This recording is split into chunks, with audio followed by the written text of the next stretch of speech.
이번에는 7.5항 문서와 정보의 교육 시간입니다. 문서는 매우 중요한 거죠. 우리가 모든 일을 함에 있어서 문서가 없으면 그거는 인정하기 어렵다고 하죠. 은행 일을 보든 무슨 계약을 하든 간에 계약서를 작성하게 되고 문서에 서명을 하게 되는 거죠. 그죠? 그래서 문서화된 정보 7.5.1항을 보면 일반 사항을 보면 조직의 경영 시스템은 다음과 같이 보장해야 된다라고 이야기를 하고 있어요. 그렇죠? 우리가 어떤 표준에서 요구하는 내용, 또 규격에서 요구하는 내용, 또 규정에서 요구하는 내용이 문서화된 정보에 의해서 이루어지는 거예요. 다시 말하면 문서가 있는 상태에서는 효과성을 나타낼 수가 있는 거고, 그로 인해서 조직의 결정을 할 수가 있는 거죠. 문서가 없으면 매우 곤란하겠죠. 아마 그럴 겁니다. 좀 더 구체적으로 보면 품질 환경 경영 시스템을 위한 문서화된 정보와 정도는 다음과 같은 이유로 조직이 따라야 한다라고 되어 있어요. 좀 조직을 한번 볼까요? 네. 조직의 규모를 보면 대기업, 중기업, 소기업, 그리고 소상공기업으로 나눠져 있죠. 그죠? 활동 프로세스를 보면 상품에 대한 AS와 제품에 대한 AS, 그리고 니콜제 이런 부분이 있죠. 제품에 대한 서비스 유형도 마찬가지예요. 그래서 관리 프로세스를 보면 인원, 설비, 재산, 그리고 제품, 판매 프로세스를 보면 내부 고객, 외부 고객, 생산 프로세스는 공정 프로세스, 제품에 관한 거는 원보자재와 완제품, 검사는 인수검사, 중간검사, 제품검사, 더 나아가서 외주 공정검사, 개발 프로세스는 연구, 개발 이렇게 나눠져 있죠. 근데 그로 인해서 좀 더 중대한 내용을 보면 환경 측면에 대한 정보가 뭐가 있느냐라는 걸 볼 수가 있어요. 그죠?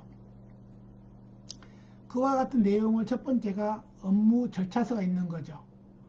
그 회사에 따른 절차서, 그런 조직도, 더 나아가서는 내부 외부에 대한 표준, 현장의 비상사태 계획 이런 부분을 우리는 조직의 규모를 놓고 판단할 수 있다라는 거예요.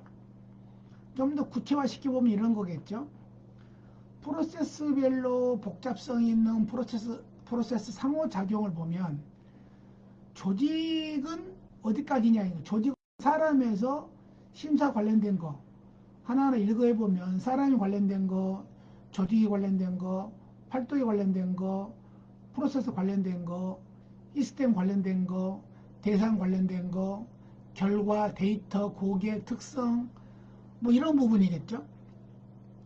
리더십도 마찬가지예요. 사람에 대한 리더십, 조직에 대한 리더십, 활동에 대한 리더십, 프로세스에 대한 리더십 이런 부분도 하나같이 다 문서화 돼 있어야 된다 하는 거예요.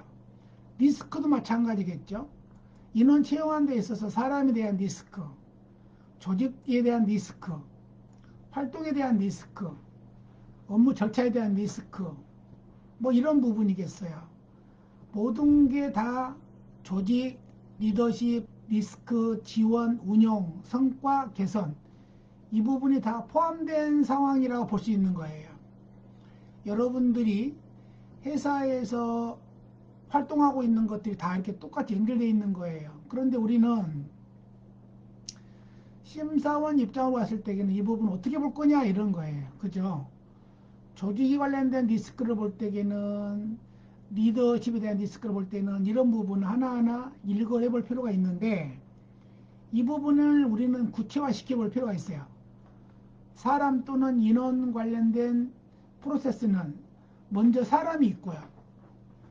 사람이 있는 첫 번째는 최고 경영자 3.1.1항에 나타나는 최고 경영자, 두 번째 경영 시스템의 컨설턴트 3.1.2항에 나타나는 거, 그 다음에 참여 3.1.3항에 나타나는 거, 적극성, 적극 참여죠. 3.1.4항, 형상 책임자 3.1.4항, 분쟁 해결사 3.1.6항, 이런 부분 다 쪼개져 있어. 사람에 관련된 것들이. 그러면 조직에 관련된 것도 보면 이런 거예요. 조직은 3.2.1항이 나타나는 부분인데 조직상은 3.2.2항, 이해관계자는 3.2.3항, 고객에 관련된 거는 3.2.4항, 공급자는 3.2.5항, 이런 부분. 더 나가면 외부 공급자는 3.2.6항, 내부 공급자는 3.2.7항, 이런 부분이 조직에 관련된 프로세스다라는 거예요.